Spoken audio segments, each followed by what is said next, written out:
મિત્રો, આજની આપણી આ વાર્તા એક સત્ય ઘટના પર આધારિત છે, જે સાંભળીને તમારી આંખોમાં પણ આંસુ આવી જશે.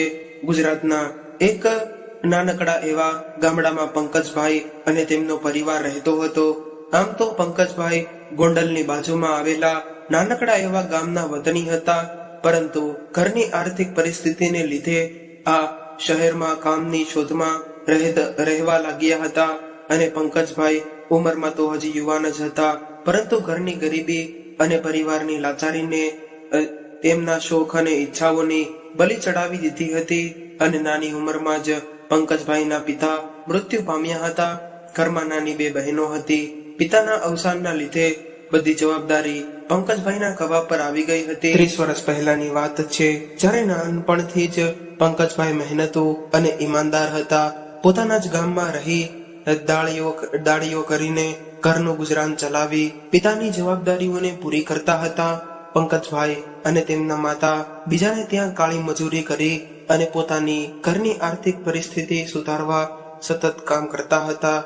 બંને મા દીકરાએ એક દિવસ રાત એક કરી દીધા અને ઘરમાં રહેલી બે બહેનોના લગ્ન કરાવ્યા. બંને બહેનો રાજી ખુશીથી પોતાના સાસરે ચાલી ગઈ. હવે ઘરમાં પંકજભાઈ ફક્ત અને તેમના માતા બંને રહેતા હતા. પંકજભાઈના માતાને ટીબીની બીમારી હતી. હવે તેમની તબિયત વારે વારે બગડતી જતી હતી. માતાની ચિંતામાં રહેતા પંકજભાઈ એમને સાજા કરવા નવા ઉપચારો અને ડોક્ટરોની સલાહ લઈ નાના મોટા બધા જ કામ કરી લેતા. અથાગ પ્રયત્ન કરવા છતાં પણ એ પોતાની માતાને બચાવી ન શક્યા. હવે પંકજભાઈએ માતા પિતા બંનેની છત્રછાયા ગુમાવી દીધી હતી. એક દિવસ પંકજભાઈના મોટા શેઠ એમના ગામડે કામકાજ જોવા માટે આવ્યા હતા. પંકજભાઈને કામ કરતા જોઈને એમને લાગ્યું કે આ છોકરો ખૂબ જ મહેનતુ અને પ્રામાણિક છે. એમણે પંકજભાઈને પોતાની પાસે બોલાવ્યા અને કહ્યું, સાંભળ, તું મારા કારખાનામાં કામ કરીશ ત્યારે આ સારો પગાર તો તને મળી જશે. અને એક પ્રામાણિક માણસ પંકજભાઈ થોડી વાર તો વિચારમાં પડી ગયા, કારણ કે વર્ષોથી રહેતા આ ગામને છોડીને જવામાં એમને કંઈ પણ રુચિ હતી નહીં. પરંતુ હવે આ ગામમાં રહેવાનો પણ કોઈ ફાયદો હતો નહીં. એટલે અંતે પંકજભાઈએ મોટા શેઠ સાથે શહેરમાં જઈ અને એમના કારખાનામાં જ નોકરી કરવાનું નક્કી કર્યું. પંકજભાઈ એમનું ગામ અને એમના માતા પિતાએ બનાવેલું ઘર છોડીને શહેર જવા માટે નીકળી ગયા. રસ્તામાં એમને હજુ પિતાના પરસેવાના બનાવેલા તે ઘરની યાદ આવતી હતી, પરંતુ હવે એ ઘરમાં એકલતા એમને ખાઈ રહી હતી. પંકજભાઈએ શહેરમાં આવીને નવી જગ્યાએ નવું કામ શરૂ કર્યું. દિવસો વીતતા ગયા અને એમના શેઠ પંકજભાઈને ખૂબ જ સારી રીતે રાખતા હતા. એક દિવસ પંકજભાઈના શેઠે પંકજભાઈના લગ્ન એક ઇન્દુ નામની યુવતી સાથે કરાવ્યા. હવે તો બંને પતિ પત્ની એકબીજાને સહકાર આપી અને આગળ વધવા માટે પ્રયત્નો કરતા હતા. સમયનું ચક્ર ક્યારે કેવું ફરે છે કોને ખબર છે. પંકજભાઈની આ મહેનત એક દિવસ રંગ લાવી. એનો છે કંપનીમાં મામૂલી નોકર તરીકે આવ્યા હતા. એ જ કંપનીમાં એમને મેનેજર તરીકેનો હોદ્દો આપવામાં આવ્યો. આ ગરીબ ઘરનો દીકરો એક દિવસ આવડી મોટી કંપનીનો મેનેજર બની જશે, કોઈને ખબર હતી. બંને બહેનો પણ ભાઈની આ પ્રગતિ જોઈને અત્યંત ખુશ હતી. એક સમયે રોજ મજૂરી પર જતા પંકજભાઈ આજે એક મોટી કંપનીના મેનેજર થઈ ગયા. સમયને બદલતા વાર નથી લાગતી. લગ્નના 5 વર્ષ થયા અને પંકજભાઈના ઘરે પારણું બંધાયું. એમના ઘરે લક્ષ્મી પધાર્યા. પંકજભાઈની દીકરી હિરલ જાણે એમના માટે કુબેરનો ભંડાર લઈને આવી હોય એવી રીતે પંકજભાઈની પ્રગતિને ઘણી બધી દોડ મૂકી દીધી. હવે બંને ત્યાં મેનેજરની નોકરી કરતા. પંકજભાઈ આજે હિરલ ઇન્ડસ્ટ્રી તરીકે એક કંપનીના માલિક હતા. એમની લાડકી દીકરી હિરલ ભણવામાં ખૂબ જ હોશિયાર અને સ્વભાવે ચુલબુલી હતી. હિરલ પંકજભાઈની એટલી લાડકી હતી કે પંકજભાઈના પત્ની અવારનવાર કહેતા કે હિરલના પપ્પા, તમે તમારા લાડથી હિરલને ખૂબ જ બગાડી નાખી છે, પરંતુ જ્યારે તમારી આ કાળજા જેવી દીકરી સાસરે જશે તે ત્યારે તમારે જીવ નીકાળી ગયો હોય એવું તમને લાગશે. આ સાંભળી પંકજભાઈ કહેતા કે દીકરી તો પારકું ધન છે, પરંતુ હું મારી દીકરીને મારાથી દૂર ક્યારેય નહીં જવા દઉં. સામે હિરલ પણ બસ પિતાની જ એની દુનિયા શરૂ થઈ અને પિતાથી જ પૂરી. અને થોડો સમય ગયો અને હિરલ યુવાન થઈ. ઉંમરની સાથે પંકજભાઈ તેમના પત્ની ઇન્દુબેન હિરલ માટે કોઈ યોગ્ય યુવકની પસંદગી માટે શોધખોળ શરૂ કરી. હવે હિરલનો અભ્યાસ પૂરો થઈ ચૂક્યો હતો, એટલે એક પિતાએ તેની જવાબદારી નિભાવતા તેની દીકરીને વાત કરી. હીરો, અહીં આવતો. પપ્પાનો અવાજ સાંભળીને હિરલ દોડતી આવી. બોલો ને પપ્પા, શું હતું? પંકજભાઈ બોલ્યા, મારે તારી સાથે કંઈક અગત્યની વાત કરવી છે. બસ આટલું કહીને પંકજભાઈએ વાતની શરૂઆત કરી. જો બેટા, હવે તારો અભ્યાસ પણ પૂરો થઈ ચૂક્યો છે, તો હું અને તારા મમ્મી એવું ઈચ્છીએ છીએ કે હજુ અમારી હાજરી છે ત્યાં સુધી તો કોઈ સારો યુવક શોધી અને તારે ધામધૂમથી પરણાવી દઈએ. આ સાંભળતા જ હિરલ ગુસ્સે થઈ ગઈ અને બોલી, પપ્પા, શું હું તમને ભારરૂપ લાગુ છું કે તમે મને પરણાવવાની વાત કરો છો? એટલે પંકજભાઈ હસીને બોલ્યા, અરે મારી લાડકી, એક પિતા માટે ક્યારે એનો કાળજોનો કટકો ભારરૂપ હોય ખરો? બસ આ તો રિવાજ છે કે દીકરીને ગમે તેટલા લાડકોડથી મોટી કરો, પરંતુ અંતે એક દિવસ એને પારકા હાથમાં સોંપવી જ પડે છે. બાપ દીકરીની આ વાતચીતમાં પિતાની ચિંતા અને દીકરીની બાપને છોડીને જવાની ચિંતા દેખાઈ રહી હતી. પંકજભાઈએ કહ્યું, બેટા, જો તને તારી ઓળખાણમાં પણ કોઈ યુવક ગમતો હોય તો મને ખુશીથી કહેજે. તારી ખુશીમાં જ અમારી ખુશી છે. એટલે હિરલ બોલી, પપ્પા, તમે તો મારા ભગવાન છો. ભલા ભગવાન કોઈ ખોટો નિર્ણય લે ખરા? હંમેશા રમૂજ મિજાજમાં રહેતી હિરલ અચાનક આ વાત થતા પછી તેની મજાક મસ્તી થોડી ગુમસુમ રહેવા લાગી. અને પંકજભાઈને આ જોઈને મનમાં અફસોસ થયો કે એમણે હિરલ સાથે ખોટા સમયે વાત કરી મૂકી છે. અને હિરલને શાંત જોઈને પંકજભાઈએ કહ્યું, હિરલ, તું આમ ચૂપચાપ ના રહીશ. હું તો ફક્ત એક પિતા તરીકે મારી જવાબદારી તને કહેતો હતો, પરંતુ જ્યાં સુધી તારી મરજી નથી ત્યાં સુધી આપણે કંઈ પણ નહીં કરીએ. પરંતુ મને મારી એ ચુલબુલ હિરલ પાછી આપી દે. આ સાંભળતા જ પંકજભાઈની લાડકીએ એક મોટી સ્માઇલ આપી અને બોલી, પપ્પા, કંઈ પણ કરો, પરંતુ હું તમને અને મમ્મીને છોડીને ક્યાંય જવાની નથી. પંકજભાઈએ હિરલના માથા પર હાથ મૂકીને કહ્યું, બેટા, મારું ચાલે ને તો હું એક મિનિટ પણ તને મારી આંખથી દૂર ન થવા દઉં. બાપ દીકરીનો આ પ્રેમ જોઈ ઇન્દુબેનની આંખોમાં આંસુ આવી ગયા. એ મનમાં વિચારવા લાગ્યા કે હે ભગવાન, જાણે જે દિવસે હિરલ આ ઘરમાંથી વિદાય લેશે ત્યારે એના પિતાનું શું થશે. 1 વર્ષ પછી હિરલના મમ્મી પપ્પાએ હિરલ માટે એક સારો યુવક શોધી અને એના લગ્ન કરવાનું નક્કી કર્યું. હવે હિરલના આ કડવી વાસ્તવિકતાથી વાકેફ હતી કે એક દિવસ તો એના મમ્મી પપ્પાને છોડી એને કોઈ બીજાના ઘરે જવું જ પડશે. હિરલ માટે પંકજભાઈએ જે યુવકને પસંદ કર્યો હતો તે ખૂબ જ રૂપિયાવાળા કુટુંબનો દીકરો હતો. આ યુવક કેનેડામાં કોઈ સારી કંપનીમાં નોકરી કરી રહ્યો હતો. એક મા બાપ હંમેશા એવી પ્રાર્થના કરતા હોય છે કે તેમની દીકરીને શ્રેષ્ઠ જિંદગી અને શ્રેષ્ઠ જીવન સાથી મળે. અને હિરલનો સંબંધ જે પરિવારમાં કરવામાં આવ્યો હતો એ પરિવાર સ્વભાવે થોડો આકરો અને અહંકારી હતો.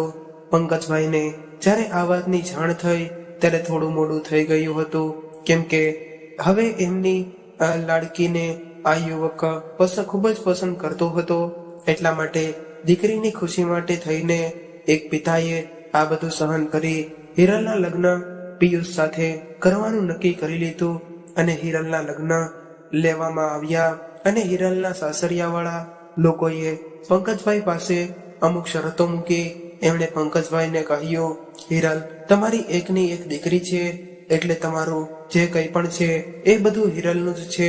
પરંતુ જો તમારે તમારી દીકરીને મારા પિયુષ સાથે પરણાવવી હોય તો તમારી આ સંપત્તિ હિરલના નામે નહીં પરંતુ મારા દીકરાના નામે કરાવી દેવી પડશે. પંકજભાઈ બોલ્યા, વેવાઈ, આ સંપત્તિ મેં મારી આખી જિંદગી ખર્ચીને ઊભી કરી છે અને તમે તો મારી દીકરીના થનાર સસરા છો. મારા ઘરની દીકરી કાલે તમારા ઘરની વહુ બનશે. હું મરી જાઉં પછી સંપત્તિ હિરલ અને પિયુષની જ છે ને, પરંતુ અમે જીવીએ છીએ ત્યાં સુધી તો અમારે પણ સંપત્તિની જરૂર પડે ને. પિયુષના પપ્પા બોલ્યા કે બધું અમે નથી જાણતા, પરંતુ જો તમે તમારી દીકરીને પરણાવવા માંગતા હોય તો અમારી આ શરત માનવી પડશે.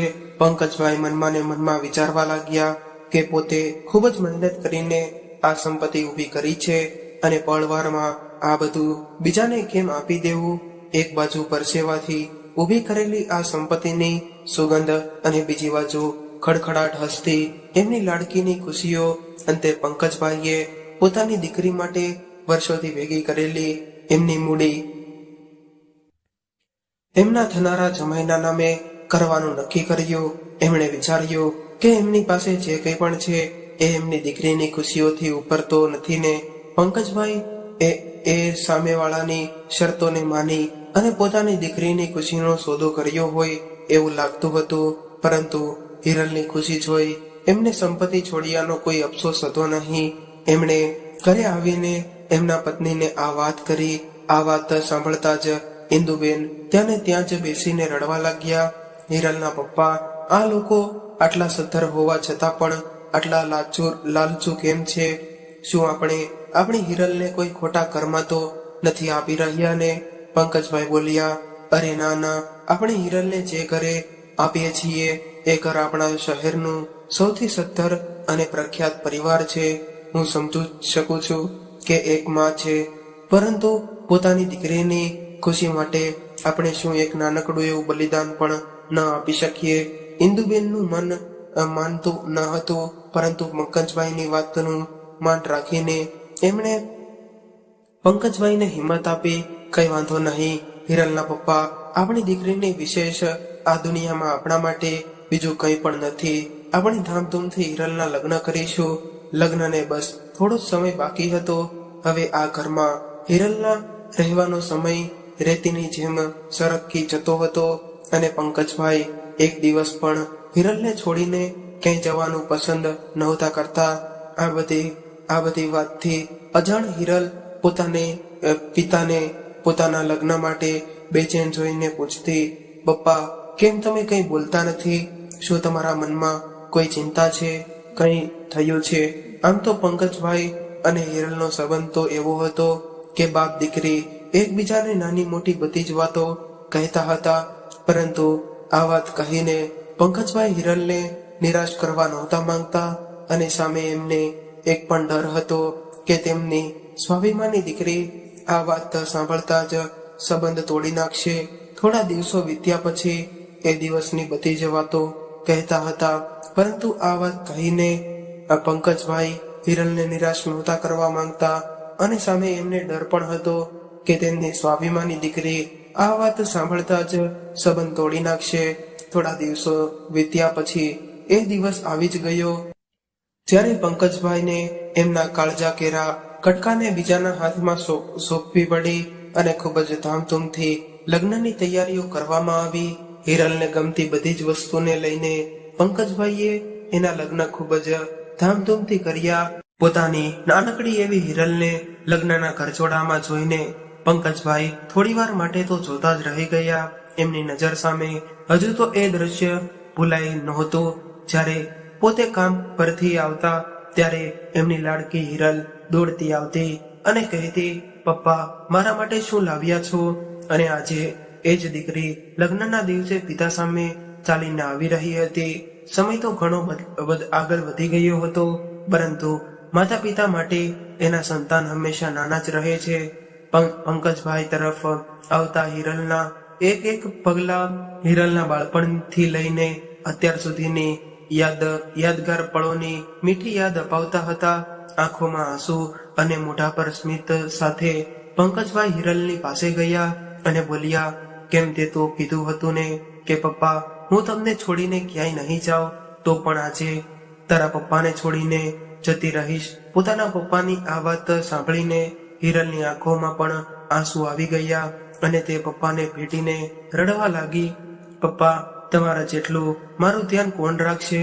પંકજભાઈએ હિરલને હસતા મોઢે કહ્યું, અરે દીકરી, હવે તું તારી બધી જવાબદારી પિયુષના હાથમાં સોંપી રહ્યો છું અને મને ખાતરી છે કે એ તારું પૂરેપૂરું ધ્યાન રાખશે. બસ એટલું કહી બાપ દીકરીએ માંડવા તરફ પગ માંડ્યા અને હિરલના મનમાં અનેક પ્રશ્નોનું વાવાઝોડું ચાલી રહ્યું હતું, પરંતુ એના પપ્પા વધારે ઢીલા ન પડે એટલા માટે પોતે એના વર્તનમાં કંઈ દેખાવા માંગતી ન હતી અને શહેરમાં રહેતા બધા વેપારીઓ અને સગા સંબંધીઓએ લગ્નમાં આવવાનું આમંત્રણ હતું. પોતાની આખી જિંદગી ખર્ચીને ઊભી કરેલી સંપત્તિમાંથી પંકજભાઈએ દીકરીના લગ્ન કરાવ્યા અને લગ્નની વિધિ સમાપ્ત થઈ અને જે પરિસ્થિતિને વિચારી પંકજભાઈ અને ઇન્દુબેન બેચેન થઈ જતા હતા એ સમય આજે એમની સામે આવી ઊભો હતો અને પંકજભાઈને પોતાના કાળજાના કટકાને વિદાય આપવાનો સમય થઈ ગયો હતો. એક દીકરીથી અલગ થવું એ વેદના એક બાપ જ સમજી શકે છે. પોતાના લોહી અને લાડકોડથી સિંચેલી દીકરીને એક દિવસ કોઈ પારકાના હાથમાં સોંપી દેવી એનું કઠણ હૃદય રાખવું ખૂબ જ અઘરું છે. પંકજભાઈ અને હિરલબેને એકબીજા સામે કોઈ જોઈ શકે એવી હાલતમાં ન હતા, પરંતુ પંકજભાઈ હૃદય કઠણ કરીને હિરલ પાસે ગયા અને બોલ્યા, હીરો, તારા મમ્મી પપ્પા એ આપેલા સંસ્કારને જાળવી રાખજે અને તારું ધ્યાન રાખજે. ભગવાન તને મારી બધી જ ખુશીઓ આપી દે અને તારા આવનારા દુઃખો મને આપી દે. બસ આટલું કહી પંકજભાઈએ પોતાની દીકરીને સાસરે વળાવી અને હિરલે પોતાનો પગ પિયરમાંથી ઉપાડી અને સાસરિયામાં ગૃહ પ્રવેશ કર્યો. પિયુષ અને હિરલને તો કેનેડા જવાનું હતું, પરંતુ હજુ તો નવા લગ્ન હતા અને સંબંધીઓને મળવાનું બાકી હતું.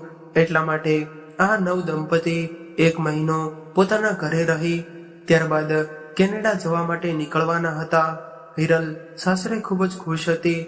એ પંકજભાઈ ને ફોનમાં કહેતી, પપ્પા બધા સ્વભાવના ખૂબ જ સારા છે અને તમારી કે મમ્મીની કમી મહેસૂસ નથી થવા દેતા. આ વાત સાંભળી પંકજભાઈના મનને નિરાશ થઈ કે બસ પોતાની દીકરી માટે જ એમણે આ બધું કર્યું છે.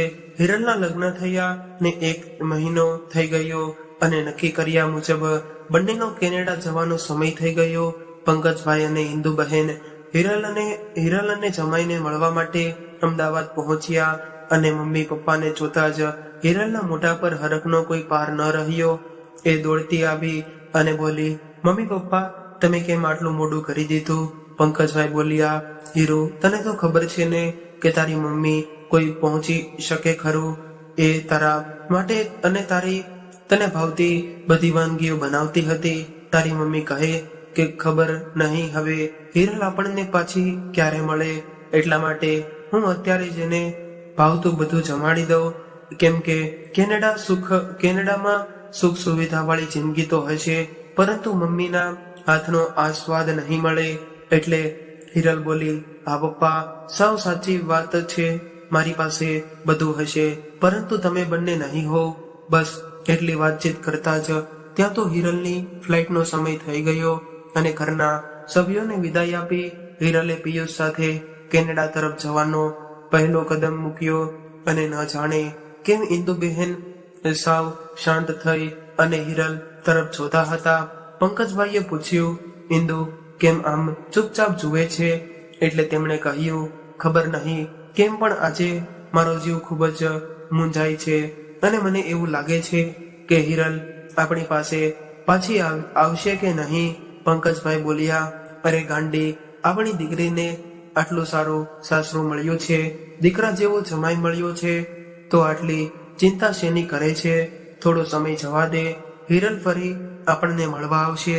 અહીં હિરલ કેનેડા ગઈ અને શરત મુજબ બધી સંપત્તિ પિયુષના નામે કરી અને પંકજભાઈ અને ઇન્દુબહેન તેમના ગામડે પરત ફરી ગયા અને હિરલ આ વાતથી પૂરેપૂરી અજાણ હતી. હિરલ કેનેડા ગઈ એને 3-4 દિવસ થઈ ગયા હતા. એક દિવસ હિરલનો ફોન આવ્યો. દીકરીને ખુશ જોઈને માતા પિતાને સંપત્તિ ગુમાવ્યાનો કોઈ અફસોસ હતો નહીં. કેનેડા ગયા પછી શરૂઆતમાં 2-3 દિવસે હિરલ સાથે વાત થતી, પરંતુ ધીમે ધીમે હિરલના ફોન આવવાનું ઓછું થઈ ગયું. માતા પિતાએ એમ વિચારીને મન વાળી લીધું કે ચલો દીકરી પોતાના પરિવારમાં સુખી છે. પહેલા જ્યારે પણ હિરલનો ફોન આવતો તો તેના અવાજ પરથી એની ખુશી સમજાઈ જતી હતી, પરંતુ ધીરે ધીરે એના અવાજમાં ઉદાસી લાગવા લાગી અને પંકજભાઈએ ઘણી વખત હિરલને પૂછ્યું પણ ખરું કે શું વાત છે હિરલ? હિરલ દર વખતે એવું જ કહેતી કે બધું બરાબર છે પપ્પા, અત્યારે મારે કામ છે, થોડી વાર પછી તમને ફોન કરો એમ કહીને હિરલ ફોન મૂકી દેતી. આ વખતે 15 દિવસ થઈ ગયા પરંતુ હિરલનો ફોન ન આવ્યો. પંકજભાઈને હિરલની ચિંતા થઈ હતી. એ ઘણા દિવસ થઈ ગયા છે પરંતુ હજુ એના કોઈ સમાચાર નથી મળ્યા. મનમાં મૂંઝાતા પંકજભાઈએ જમાઈને ફોન લગાવ્યો. ફોન પર કઈ જવાબ ના મળ્યો. એ વાતને પણ 15 દિવસ થઈ ગયા હતા. ફરી પંકજભાઈએ એ જમાઈને ફોન કર્યો અને બોલ્યા, હેલો પિયુષ કુમાર, કેમ છો? પિયુષે કહ્યું, હા પપ્પા બોલો ને, શું હતું? બેટા હિરલ ક્યાં છે? ઘણા દિવસો વીતી ગયા પરંતુ હજી હિરલનો કોઈ ફોન આવ્યો નથી. એટલે પિયુષે કહ્યું, પપ્પા એમાં એવું છે ને કે કેનેડા ફરવામાં હિરલ તમને ફોન કરવાનું ભૂલી ગઈ હશે અને અત્યારે હિરલ એના કામથી બહાર ગઈ છે અને આવે એટલે તમારી સાથે વાત કરાવી દઈશ. બસ એટલું કહીને પિયુષે ફોન મૂકી દીધો. આ વાત સાંભળીને પંકજભાઈના મનને થોડી રાહત થઈ અને હિરલના ફોનની રાહ જોતા પંકજભાઈ ફોનની બાજુમાં કલાકો સુધી બેઠા રહ્યા પરંતુ હિરલનો કોઈ ફોન આવ્યો નહીં. આ વાતને 1 મહિનો થઈ ગયો હતો છતાં પણ કઈ સમાચાર નહોતા. દિવસો વીત્યા ગયા અને પિયુષ દર વખતે પંકજભાઈ સાથે વાત કરી અને ફોન મૂકી દેતો હતો. પછી તો પિયુષે પણ પંકજભાઈનો ફોન ઉપાડવાનું છોડી દીધું. પંકજભાઈને હિરલની ચિંતા કોરી ખાતી હતી. એક દિવસ પંકજભાઈ પિયુષના ઘરે ગયા અને એના મમ્મી પપ્પાને વાત કરી પરંતુ આ અહંકારી લોકોએ પંકજભાઈને અપમાનિત કરીને ઘરમાંથી કાઢી મૂક્યા. પંકજભાઈ ત્યાંથી નીકળીને રસ્તા પર બેસી ગયા. હવે ઇન્દુબેનની જેમ તેમણે પણ હિરલની ચિંતા થવા લાગી. એમને વિશ્વાસ હતો કે હિરલ એમની સાથે વાત કર્યા વગર રહી ન શકે. એક પિતાની દીકરી પ્રત્યેની આ વેદના બધાને કરુણમય કરી દે એવી છે. પંકજભાઈએ ઘરે આવીને ઇન્દુબેનને બધી વાત કરી અને કહ્યું, નક્કી કંઈક તો ગડબડ છે, નહીતર આપણી હિરલ આવું ન કરે. દીકરીની ચિંતા કરતા આ મા બાપનું હૃદય ન આવવાના વિચારોથી વલોપાત કરવા લાગ્યું. અંતે પંકજભાઈએ નક્કી કર્યું કે પોતે કેનેડા જઈને હિરલને મળશે. પરંતુ પંકજભાઈ પાસે હવે કોઈ મૂડી ન હતી કેમ કે એમની પાસે રહેલી બધી જ મૂડી એમણે જમાઈના નામે કરી દીધી હતી અને હવે એમની પાસે રહેલું ગામડાનું એક મકાન કે જે એમના માતા પિતાની છેલ્લી નિશાની હતી એ જ હતું. પરંતુ હિરલ પાસે પહોંચવા માટે પંકજભાઈને સારા એવા રૂપિયાની જરૂર હતી. પોતાની દીકરી પાસે પહોંચવા માટે એક પિતાએ પોતાના બાપની છેલ્લી નિશાની કુરબાની આપી અને કેનેડા જવાનું નક્કી કર્યું. પંકજભાઈએ રૂપિયાની વ્યવસ્થા કરી અને કેનેડા પહોંચ્યા. કેનેડા તો પહોંચી ગયા હતા પરંતુ હિરલ અને પિયુષ ક્યાં રહે છે, શું કરે છે એનો એને કોઈ પણ અંદાજો ન હતો. એક નાનકડા શહેરમાં રહેતા પંકજભાઈને વિદેશનો શું ખ્યાલ હોય છે? એ હિરલને શોધવાનું ક્યાંથી શરૂ કરે એ કંઈ પણ સમજાતું ન હતું. કેટલાકમાં પંકજભાઈની બાજુમાં એક ગુજરાતી યુવક આવીને ઊભો રહ્યો અને બોલ્યો, અંકલ તમારે ક્યાં જવું છે? પહેલી વાર કેનેડા આવ્યા છો? પંકજભાઈએ આ યુવકને પોતાનું સમજીને બધી વાત કરી. યુવકે કહ્યું, અંકલ કેનેડા તો ખૂબ જ મોટું છે, છતાં પણ હું તમને તમારી દીકરીને શોધવામાં મદદ કરીશ, પરંતુ તમારી પાસે કોઈ પણ પ્રકારનું સરનામું કે સ્થળનું નામ નથી કે આપણે હિરલ સુધી પહોંચી શકીએ. પંકજભાઈએ સામે પાસે કંઈ પણ માહિતી હતી નહીં, છતાં પણ એ હિરલને શોધવાના નિષ્ફળ પ્રયત્ન કરી રહ્યા હતા. અને પંકજભાઈ હંમેશા પોતાના પાકેટમાં લાડકીનો ફોટો રાખતા હતા. એક ફોટાના આધારે એમણે હિરલને શોધવાનું નક્કી કર્યું. હિરલની ચિંતાને પંકજભાઈને ગાંડાતુર કરી દીધા હતા. એમ તો પંકજભાઈને કંઈ પણ ખાસ અભ્યાસ ન હતો. કર્યો છતાં પણ તૂટેલી ફૂટેલી અંગ્રેજી બોલીને લોકોને સમજાવવાનો નિરર્થક પ્રયાસ કરી રહ્યા હતા અને પંકજભાઈ પાગલોની જેમ પોતાની દીકરીનો ફોટો લઈને આસપાસ નીકળતા લોકોને પૂછી રહ્યા હતા, પરંતુ હિરલના કંઈ સમાચાર મળવા નહોતા. અંતે આ યુવકે કહ્યું કે અંકલ, આપણે આ ફોટોની મદદથી પોલીસની સહાય લઈએ અને તમારી દીકરીને શોધીએ. તો પંકજભાઈએ અને યુવકે આ બાબતે વાત કરતા હતા એટલી જ વારમાં એમની બાજુમાં સડસડાટ કરતી કેનેડાની પોલીસની ગાડી આવીને ઊભી રહી. આ બંને ભારતીયોને અને એમની આસપાસ એકઠી થયેલી ભીડ જોઈને પોલીસે પૂછપરછ ચાલુ કરી અને પૂછપરછ દરમિયાન પોલીસને જાણવા મળ્યું કે એક બાપ પોતાની દીકરીને શોધવા માટે આટલે દૂર આવ્યો છે. પંકજભાઈનું આ દુઃખ જોઈને પોલીસવાળા પણ એમની મદદ કરવા માટે તૈયાર થઈ ગયા, પરંતુ પંકજભાઈ પાસે રહેતા હિરલના ફોટાના સહારે પોલીસે હિરલને શોધવાના પ્રયત્નો શરૂ કરી દીધા અને ફોટા આપ્યા ને થોડા જ સમય થયો હતો કે એટલી જ વારમાં એક કેનેડામાંથી સ્થાયી થયેલા એક યુવકે જણાવ્યું કે પિયુષ જે હિરલનો પતિ છે એ આ યુવક સાથે જ નોકરી કરે છે અને આ યુવકને પિયુષનું ઘર પણ ખબર છે. આ માહિતી મળતા જ પોલીસે પંકજભાઈને જાણ કરી અને આ વાત સાંભળતા જ પંકજભાઈના જીવમાં જીવ આવ્યો અને એમણે પોલીસને વિનંતી કરી કે મને બને તેટલું જલ્દી એમની દીકરીને મળવા લઈ જાય. પંકજભાઈની આંખો બસ હિરલની એક ઝલક જોવા માટે આતુર હતી. પંકજભાઈ પોલીસની મદદથી પિયુષના ઘરે પહોંચી ગયા. બેલ વગાડી અને પંકજભાઈને બસ એટલી જ રાહ હતી કે મારી લાડકી દરવાજો ખોલશે અને એના વહાલા પપ્પાને ભેટી પડશે. દરવાજો ખુલતા જ પંકજભાઈની સામે નશામાં ધૂત પિયુષ ઉભો હતો. આ જોઈ પંકજભાઈની આંખો પહોળી થઈ ગઈ. વિદેશી લાઈફસ્ટાઈલમાં રહેલો પિયુષ પોતાની સંભાળી ન શકે એવી હાલતમાં પણ ન હતો અને પંકજભાઈએ આખું ઘર ફંગોળી નાખ્યું, પરંતુ એમને ક્યાંય પણ હિરલ જોવા ન મળી. એમણે પિયુષને ઘણીવાર પૂછ્યું, મારી દીકરી ક્યાં છે, શું થયું છે એને? પિયુષ કંઈ પણ ભાનમાં હતો નહીં. છેવટે અથાગ પ્રયત્ન કરવા છતાં પણ હિરલનો કોઈ પતો ન મળ્યો. હારી ગયેલા આ પિતા તેને ત્યાં જ બેસી ચોધાર આંસુએ રડવા લાગ્યા. છેવટે ગમે તેમ કરીને પોતાની જાતને સાત્વતતા આપીને ભારે પગે પોતે લથડતિયા ખાતા દીકરીના ઘરની બહાર એક બાકડા પર બેસી ગયા અને બાકડા પર બેસતાની સાથે જ સામે નજર પડી તો સામે એક સુંદર મજાનું દ્રશ્ય જોવા દરિયો હિલોળા લઈ રહ્યો હતો. એમાં હિરલનું બાળપણ એમની આંખો સામે ફરી રહ્યું હતું અને આંખમાંથી બોર જેવડા આંસુ જમીન પર પડી રહ્યા હતા. આ કરુણ દ્રશ્ય બાજુમાં ઊભા એક વૃદ્ધ મહિલા જોઈ રહ્યા હતા. આ મહિલાને એટલું તો જરૂરથી સમજાઈ ગયું હતું કે નક્કી આ હિરલના પપ્પા જ છે. એ વિદેશી મહિલાને એક અજાણી ભાષામાં લખેલો પત્ર પંકજભાઈના હાથોમાં સોંપ્યો. આ પત્ર ગુજરાતી ભાષામાં લખાયેલો હતો. તે એ વૃદ્ધ મહિલાને સમજાયું નહીં, પરંતુ પંકજભાઈ બરોબર રીતે એ અક્ષરને ઓળખતા હતા. એ અક્ષરો તો તેમના કાળજાના કટકા સમાન દીકરી હિરલના હતા. ખસડાયેલા તેમજ ધ્રુજી રહેલા હાથમાં એ પત્ર જાણે પંકજભાઈને કંઈક કહી રહ્યો હતો. પંકજભાઈએ પત્ર વાંચવાનું શરૂ કર્યું.